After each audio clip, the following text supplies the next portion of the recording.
Cold War bunkers surviving the unthinkable apocalypse. A Fieldcraft Chronicles documentary guide.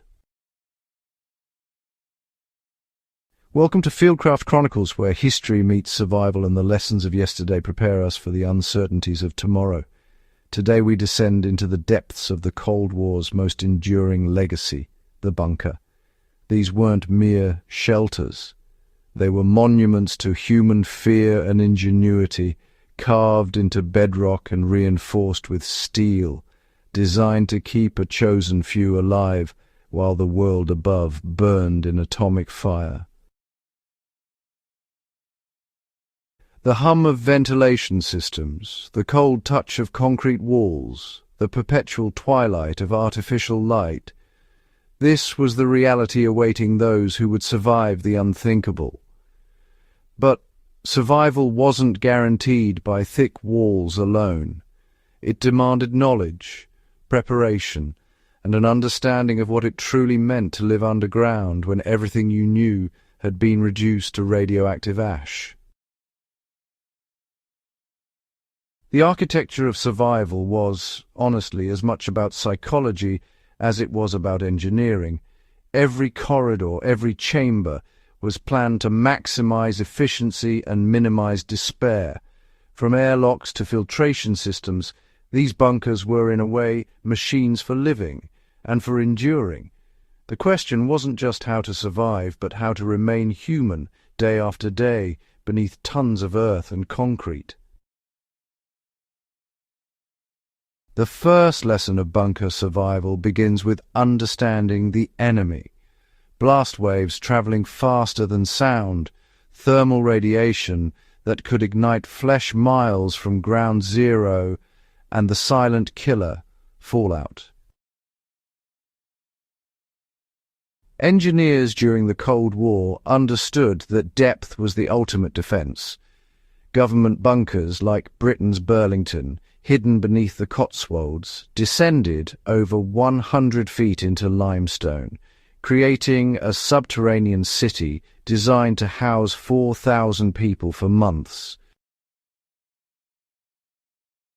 The walls themselves told a story of calculated paranoia, reinforced concrete measured in feet rather than inches, often lined with lead sheeting to absorb gamma radiation.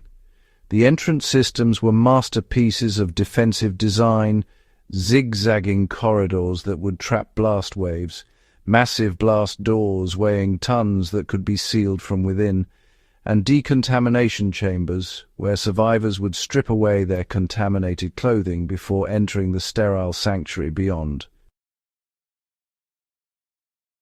Walking through these corridors today, your footsteps echo in spaces that once represented humanity's last hope, and you can almost feel the weight of that responsibility pressing down through hundreds of feet of earth and stone above. To survive underground, people had to master the basics all over again. Air and water weren't just conveniences, but lifelines. Every breath and every drop was carefully measured, filtered, and recycled, making, well, even the smallest mistake potentially fatal. Once sealed inside, the bunker became its own ecosystem, and the most critical resource wasn't food or medicine, it was air itself. The filtration systems installed in Cold War bunkers were engineering marvels, pushing contaminated outside air through layers of HEPA filters capable of trapping particles smaller than a human cell. The constant drone of these systems became the heartbeat of bunker life, a mechanical rhythm that meant the difference between life and death. But filtered air alone wasn't enough. Carbon dioxide scrubbers worked continuously to remove the poisonous byproduct of human respiration, while oxygen reserves supplemented the recycled atmosphere. Water presented its own nightmare scenario. Underground aquifers could be contaminated by seepage, and surface water collection was impossible during the initial fallout period.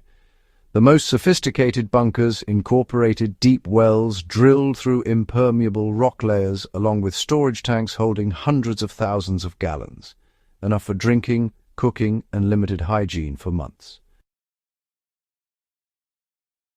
Survivors would learn to live with strict rationing, measuring their existence in liters per day, understanding that every drop wasted brought the entire community closer to a death sentence by dehydration. The psychological weight of this scarcity, the knowledge that the taps would never simply run again, shaped every decision made in those fluorescent-lit chambers. Yet even in these dire circumstances, it was the human element that truly mattered. Bonds of trust, moments of kindness, and the shared hope for survival became as vital as water itself. People leaned on one another, finding strength in community, and honestly, sometimes just in a simple conversation. The physical infrastructure kept bodies alive, but the real challenge was keeping minds intact. Soviet bunkers beneath Moscow included recreation rooms, libraries, and even small gardens under grow lights, not luxuries, but necessities for maintaining sanity during potentially years-long confinement. The Swiss, with their legendary civil defense network, understood that community survival required routine and purpose. Their bunkers included designated work areas, sleeping schedules, and rotating duties that gave every survivor a role in the collective endurance. This wasn't just about passing time. It was about maintaining the psychological architecture that separates civilization from chaos. In the confined darkness, with the weight of potential extinction pressing down, humans needed structure more than ever. The bunkers that succeeded weren't just the deepest or best equipped, they were the ones designed with an understanding that survival is as much about preserving humanity as preserving human bodies. So, what can we really take away from all of this? Well, history, as we've seen, isn't just a collection of old stories. It's a guide, honestly, for the challenges we face today. If we pay attention to these lessons, we might just find better ways to move forward together. The Cold War ended without the apocalypse these bunkers were built to survive, but their lessons endure with urgent relevance. Today's preppers and survivalists understand what those Cold War engineers knew, that preparation isn't paranoia, it's responsibility. Whether facing natural disasters, infrastructure collapse, or unforeseen catastrophes, the principles remain unchanged. Secure shelter, clean air and water, stored provisions, and the mental fortitude to endure. These bunkers stand now as museums and monuments, but they're also textbooks written in concrete and steel, teaching us that survival demands foresight, discipline, and community.